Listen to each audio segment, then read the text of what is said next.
Mesdames et messieurs, bonsoir, bienvenue pour cette nouvelle édition de Direct où on va parler de deux sujets très importants. Le premier, c'est le déplacement du président Abdel Fattah al-Sisi à Nairobi pour assister à un sommet Afrique-France. Deuxième sujet qu'on va aborder, il s'agit de quelques inaugurations d'usines de la part, faites par le Premier ministre Moustapha Madbouli. Nous avons le plaisir d'accueillir dans le studio Monsieur Nagui. Victor, vous êtes ingénieur et architecte, bonsoir. Bonsoir. De toute façon, je vais présenter un sujet, vous allez commenter tout de suite. D'accord.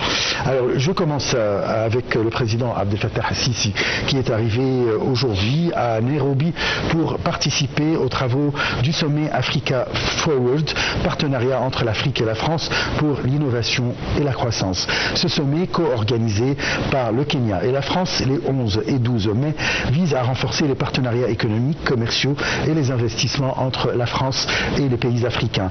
Le chef de l'État prononcera un discours devant ce sommet et aura des entretiens bilatéraux avec ses homologues africains et des responsables des institutions internationales.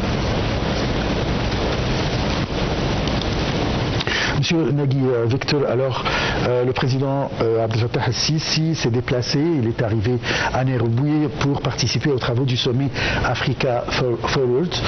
Normalement,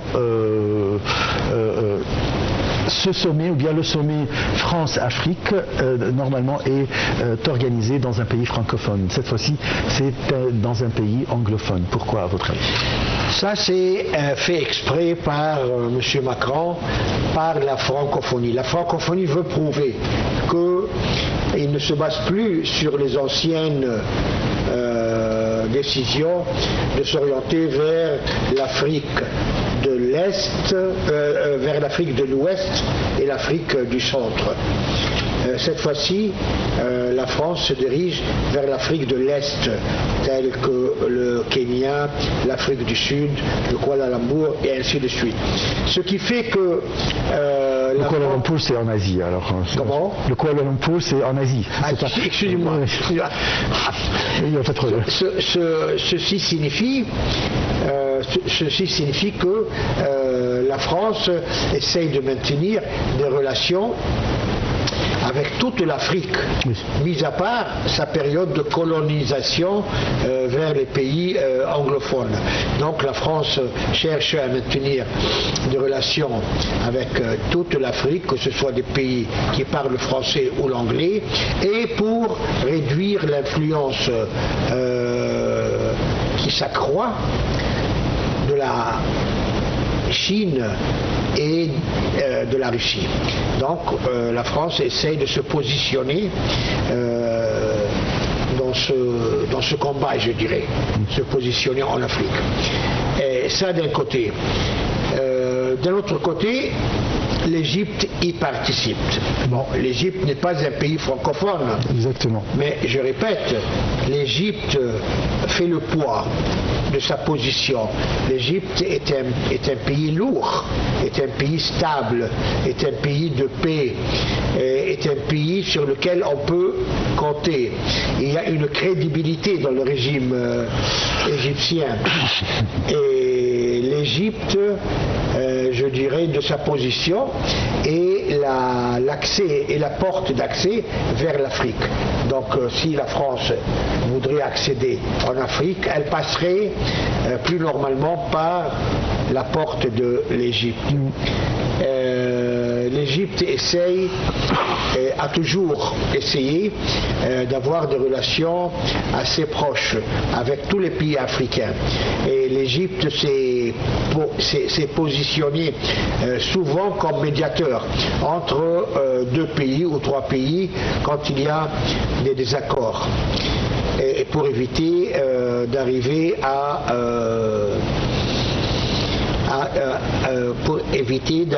à une guerre à cause de ce désaccord. L'Égypte aide beaucoup l'Afrique. La preuve, l'Égypte a construit le grand barrage de Julius Nyerere en Tanzanie. Et l'Égypte a été choisie parmi toute l'Afrique pour réaliser ce projet. Je répète, il y a une grande crédibilité dans le savoir-faire égyptien. L'Égypte est choisie dans les pays africains pour construire des nouvelles villes intelligentes. De même, l'Égypte participe, et ça c'est très important, dans la transformation énergétique pour créer de l'énergie propre. Pour créer de l'énergie propre. De l'énergie propre. Oui. Or, le Kenya possède 90% de son énergie en énergie propre. C'est un pôle d'énergie en Afrique, le Kenya, et l'Égypte a tout intérêt à avoir des relations assez étroites, car l'Égypte veut et essaye de relier les projets d'hydrogène vert qui ont lieu à Nairobi avec les projets d'hydrogène vert égyptiens qui ont lieu dans la zone économique du canal de Suez. Voilà, donc ça c'est un premier intérêt. Deuxièmement, avec ces relations, et l'Égypte profite d'un tel rassemblement pour demander de la solidarité à l'Égypte dans son dossier de la sécurité hydrique et le barrage de la Renaissance. Nous savons tous qu'il y a un problème avec ce barrage et l'Égypte ne cherche pas des moyens militaires pour résoudre ces problèmes. Toujours l'Égypte a recours à des moyens diplomatiques, à des discussions, à une coopération. Voilà. À une coopération pour l'intérêt de tous les pays riverains du Nil. Absolument. Donc c'est l'occasion, une très grande occasion pour l'Égypte de profiter de ce rassemblement. De même, l'Égypte cherche à former une sécurité dans la mer Rouge et à la porte Bab el-Mandeb. Pourquoi? Parce que vous savez très bien qu'il y a les terroristes, le mouvement terroriste et Shabab qui sont là, qui sont des pirates et qui font des... Donc l'Égypte ayant des relations assez importantes avec les pays africains, je dirais tous les pays africains, essaient de faire un rassemblement pour défendre la navigation dans la mer Rouge et Bab el-Mandeb. Donc, ce n'est pas les intérêts qui manquent. D'un autre côté, l'Égypte, quand se propose pour travailler, pour aider, pour collaborer avec un autre pays africain, c'est du point de vue égal-égal, gagnant-gagnant. Je vais être mauvaise langue et je dirais que jadis, au moment de la colonisation, plusieurs pays européens doivent à l'Afrique leurs richesses. La France, la Belgique, l'Angleterre, Portugal, Italie. Ben, ces pays, ils ont bien profité de la période de la colonisation et ils ont été aidés par des chefs africains de l'époque. Oui, on peut citer. Ah, c'est pas la peine de citer, c'est-à-dire. Oui, voilà, c'est-à-dire il y a eu quand même une collaboration entre quelques chefs africains et la colonisation européenne. Ouais. Je vais passer à notre premier commentaire. Il s'agit d'après une escale en Égypte samedi.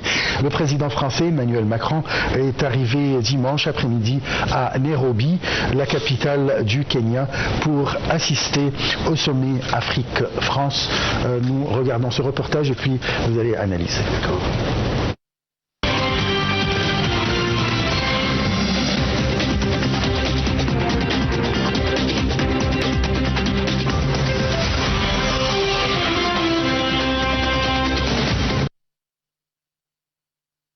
Le président Emmanuel Macron a été accueilli à Nairobi à la State House par son homologue kényan William Ruto.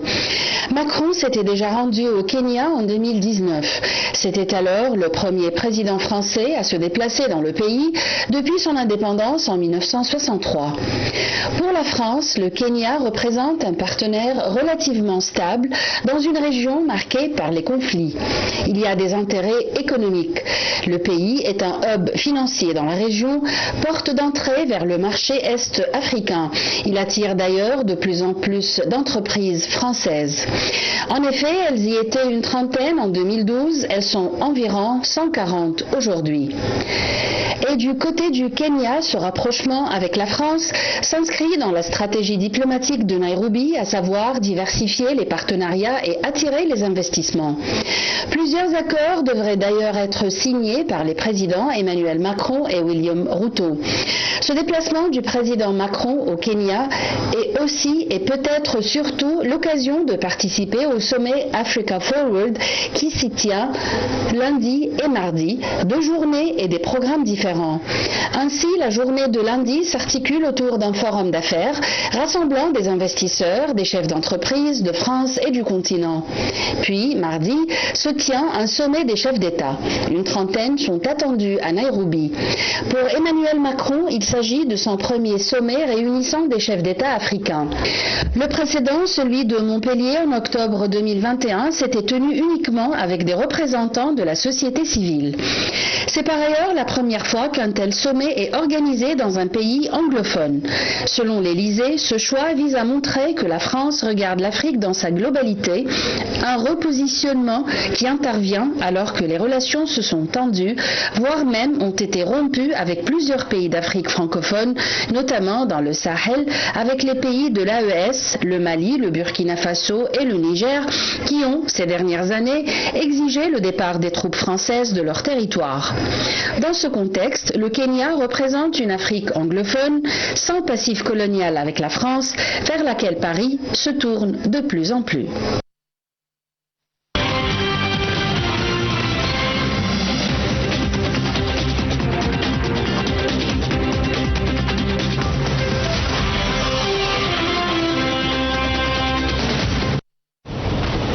Monsieur Nagui Victor, je rappelle que vous êtes ingénieur architecte. Alors, le président français Emmanuel Macron s'est rendu au Kenya après une visite brève en Égypte où il a inauguré le campus de l'université de Senghor à Alexandrie, accompagné du président Abdel Fattah el-Sisi. Alors, quelle est l'importance du continent africain pour la France et d'ailleurs pour le monde ? Moi, je vais commencer par l'importance de l'Égypte, si vous permettez. Bien sûr.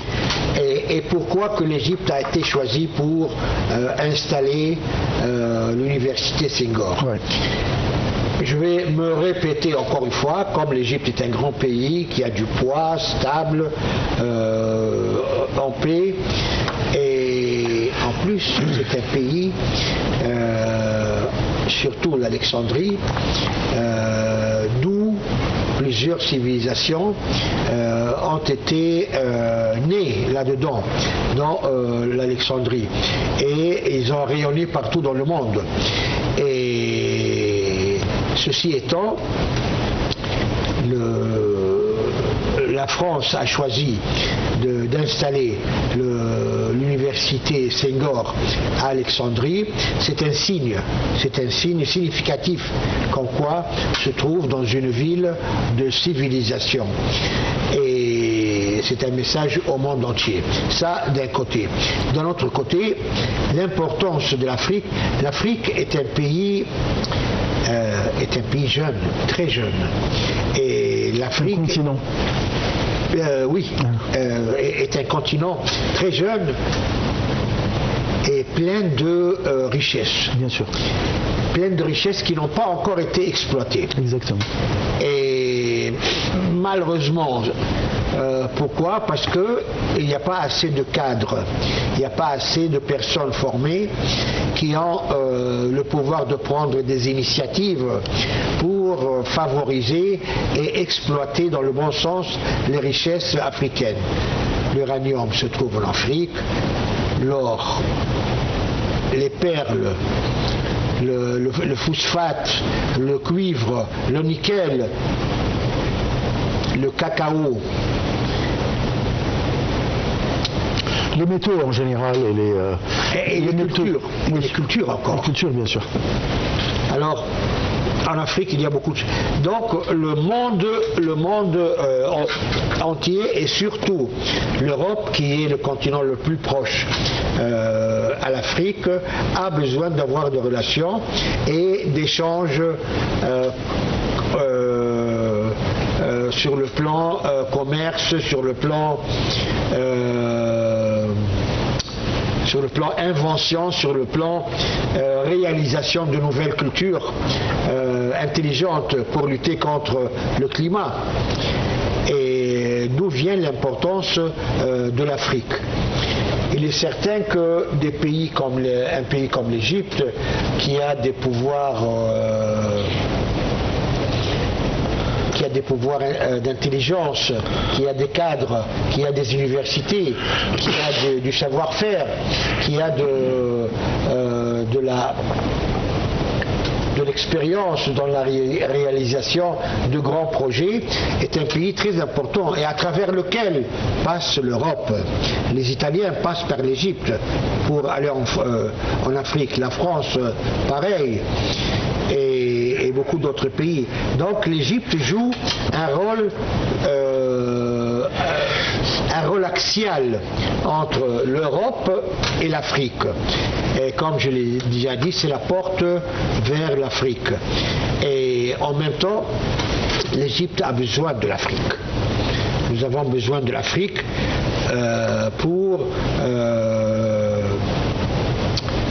la transformation, par exemple, la transformation de l'énergie.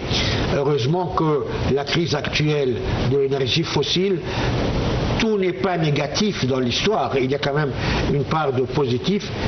Les gens se sont réveillés et ils ont compris qu'il faut se dépêcher pour aller vers un autre genre d'énergie, qui est l'énergie propre. Et l'Égypte a déclaré qu'en 2030 souhaiterait avoir 40% de son énergie en énergie propre. Bon, d'un côté, le commerce avec l'Afrique, c'est très important. Et d'un autre côté, il y a beaucoup d'Africains qui ont des bourses pour venir étudier dans les universités égyptiennes. Donc ça ne fait que accentuer et refléter la civilisation égyptienne en Afrique. Et d'un autre côté, l'Égypte envoie beaucoup de médecins, des médecins qui vont travailler en Afrique sur demande des pays africains. Je répète, l'Égypte possède les cadres, les têtes, les intelligences, les gens formés pour répondre à ses besoins. Il y a même des professeurs qui vont là-bas pour enseigner la langue arabe en Afrique, autre que les médecins. Alors, l'Afrique a besoin de l'Égypte, mais l'Égypte aussi a besoin de l'Afrique. Voilà. Tout à fait. Je vais présenter un autre commentaire concernant le même sujet. Il s'agit du Kenya et de la France qui co-organisent le sommet Africa Forward, des partenariats entre l'Afrique et la France, qui se tiendra à Nairobi le 11 et 12 mai. Le sommet réunit le président de la République française, le président de la République kenyane et des chefs d'État et de gouvernement africain, dont le président Abdel Fattah el-Sisi.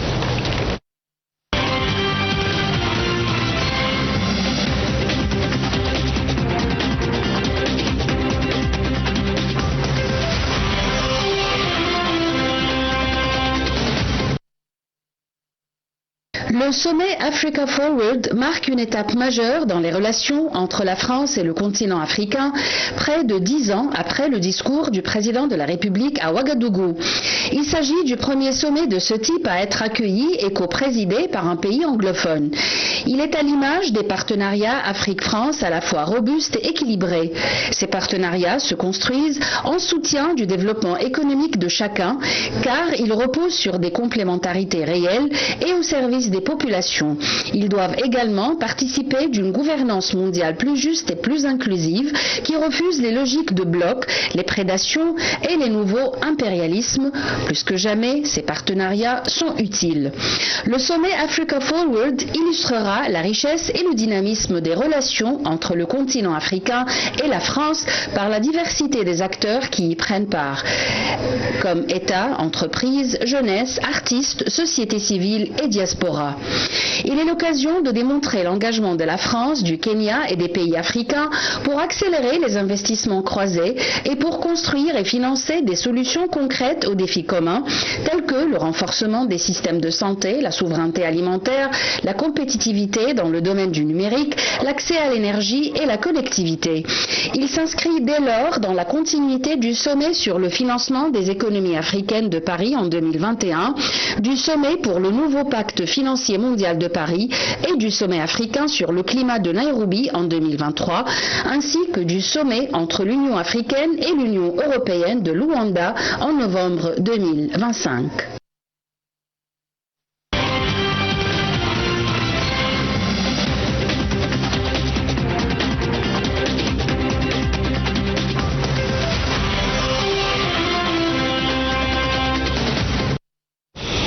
Monsieur Nagui Victor, je rappelle que vous êtes ingénieur architecte. Alors il y a le président Emmanuel Macron, en arrivant à Nairobi, il a déclaré que le continent africain n'a pas besoin d'aide aujourd'hui, mais a besoin de partenariats dans les différents domaines. Alors quels sont les principaux objectifs de ce sommet? Tout à fait raison. L'Afrique a besoin du savoir-faire. Oui. L'Afrique a besoin des relations stratégiques avec l'Europe, avec l'Occident, pour collaborer ensemble dans la culture, par exemple. Je répète, la culture intelligente pour faire face au climat et au changement climatique actuel. L'Afrique a besoin que la France double les bourses offertes aux jeunes africains pour venir étudier en France, à Paris ou dans les diverses universités françaises. L'Afrique a besoin de créer un partenariat avec la France et avec l'Europe pour la transmission du savoir-faire dans l'industrie, dans le commerce, dans la recherche, dans la technologie, la culture, l'industrie. Absolument, dans tous les domaines. Voilà. Donc on a besoin, l'Afrique a besoin, bien sûr, d'argent, mais aussi d'avoir le savoir, de lui transformer. C'est-à-dire, quels sont les dossiers qui dominent les discussions à Nairobi, à votre avis? Les dossiers, je pense que le premier dossier, c'est la France qui aide des pays pour la transformation de l'énergie, pour avoir une économie verte et la transformation laisser tomber l'énergie fossile et se diriger vers l'énergie propre, renouvelable, telle que l'hydrogène vert. Ça, d'un côté. Aussi des partenariats dans tout ce qui est technologique. L'Afrique a besoin de tout. Dans le domaine numérique, dans le domaine de l'intelligence artificielle, dans le domaine de la production, dans le domaine de l'industrie, dans le domaine de l'exportation. Et la France se positionne très bien dans cette situation pour collaborer et aider avec les pays africains. En même temps, la France, comme je l'ai déjà dit, participe beaucoup dans le domaine énergétique. Oui. Et le monde entier, actuellement, cherche à évoluer, à avancer et à promouvoir dans ce domaine. D'autant plus l'import-export entre la France et l'Afrique, les denrées alimentaires, c'est sûr que la France en a bien besoin. La France et tout le monde, pas seulement la France. Surtout l'année prochaine, parce que je ne sais pas si c'est le moment que je dise ça ou pas, la Chine, le mois dernier, a déclaré qu'ils vont couper les denrées alimentaires au monde entier. Comment ? Nous savons tous que la Chine produit 80% de l'acide sulfurique au monde. Et en même temps, la Chine reçoit 40% du soufre dont elle a besoin à travers le détroit d'Ormuz. Or, le détroit d'Ormuz et le Moyen-Orient est fermé, ne reçoit plus. Donc, la Chine a déclaré le suivant: à partir du 1er mai, n'exportera plus aucun mètre cube d'acide sulfurique. C'est fini. L'acide sulfurique, le mètre cube coûtait $100, actuellement il coûte plus que $600. Cela signifie que l'année prochaine, cette année déjà, on a une récolte minable parce que les engrais sont arrivés en retard. Et l'acide sulfurique est utilisé dans la fabrication d'engrais phosphatés. Il n'y aura plus d'engrais phosphatés, sauf en Chine. Donc la deuxième année, on aura encore une culture super minable, 2 années consécutives. On ressentira ça au moment d'aller faire les courses au marché. Aujourd'hui, il y a une très grande compétition, comme vous venez de dire, entre la Russie, la Chine d'un côté, l'Europe, les États-Unis de l'autre côté, pour pouvoir être ou bien imposer leur présence en Afrique et pour des partenariats avec les Africains. Comment les Africains pourraient profiter de cette compétition des grandes puissances mondiales pour profiter pour leur pays, quoi. Le jeu se joue sur le plan politique. Oui. Il faut le reconnaître, ça. Bien sûr. C'est à travers la politique, à travers l'influence de politique dans les pays africains. Et suivant leurs demandes, suivant leurs tendances, suivant leurs intérêts, ils seront prêts à exporter ceci ou cela. Par contre, l'Afrique est un terrain très fertile. Vous savez que les observateurs, ils ont dit le suivant: si jamais on cultivait les terrains qui se trouvent au Soudan, que le Soudan, on peut nourrir tout le monde arabe. Tout le monde, même tout le monde. Tout le monde, avec que le Soudan, oui, offrir de la dosure au monde entier. Alors, devinez un peu ce que le reste des pays africains peuvent fournir au monde.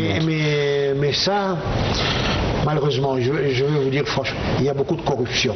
Non, mais c'est pas ça ma question. Ma question, c'était comment l'Afrique pourrait profiter, puisqu'il y a une compétition, pour faire des partenariats stratégiques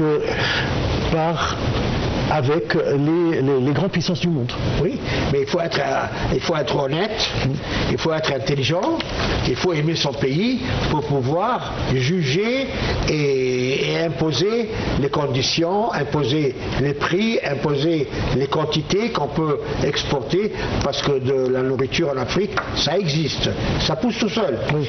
Et le monde, sûrement, comme vous venez de le signaler, tout le monde va courir vers l'Afrique pour chercher de la nourriture. Voilà.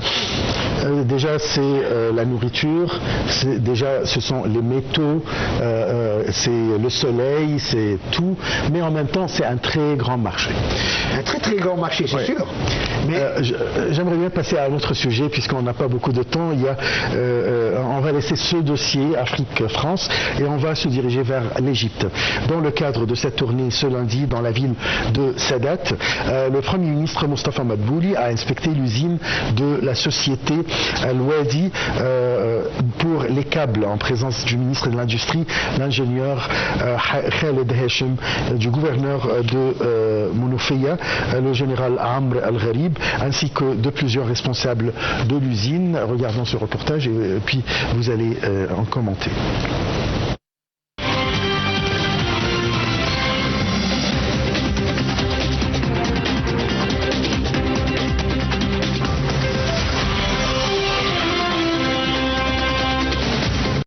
Dès le début de sa visite, le Premier ministre a affirmé que l'État poursuit ses efforts pour soutenir le secteur industriel, offrir un climat d'investissement favorable et accroître la production, en mettant l'accent sur les industries à fort potentiel d'exportation et de transfert technologique. Il a exprimé sa confiance dans la capacité de l'industrie égyptienne à atteindre des niveaux mondiaux de performance, contribuant ainsi au renforcement de l'économie nationale, à la création d'emplois et au positionnement de l'industrie égyptienne au niveau régional et international. Le ministre de l'Industrie a indiqué que cette usine constitue l'un des piliers industriels stratégiques soutenant les infrastructures des projets nationaux, la fabrication de câbles électriques étant essentielle dans les secteurs de l'électricité, de l'énergie, du logement et de l'industrie. Lors de la visite des différentes étapes de production, le chef du gouvernement a écouté une présentation du président de la société, M. Hassan Abdelaziz, qui a mis en avant l'expérience de l'entreprise et ses contributions aux projets nationaux et de développement. Il a notamment mentionné la fourniture de câbles pour le projet de Toshka, ainsi que la coopération avec les compagnies de distribution d'électricité du nord et du sud du Caire et de la Haute-Égypte. Le président de la société a également précisé que des extensions importantes de l'usine sont en cours d'achèvement visant la production de câbles électriques de moyenne et haute tension avec un taux d'avancement d'environ 70%. Le Premier ministre a ainsi échangé avec l'un des travailleurs de l'usine afin de s'enquérir de ses conditions de travail et de la proximité de son lieu de résidence. Le travailleur a confirmé que l'environnement de travail est adapté et répond à ses besoins. Pour la suite, le Premier ministre a visité les lignes de production des câbles en aluminium et en cuivre, incluant les étapes de tréfilage, de torsion, d'isolation et d'assemblage afin de passer en revue les produits finis. Madbouli a réaffirmé que le gouvernement continue de fournir toutes les formes de soutien aux investisseurs locaux afin de stimuler les investissements et de renforcer la croissance de l'économie égyptienne.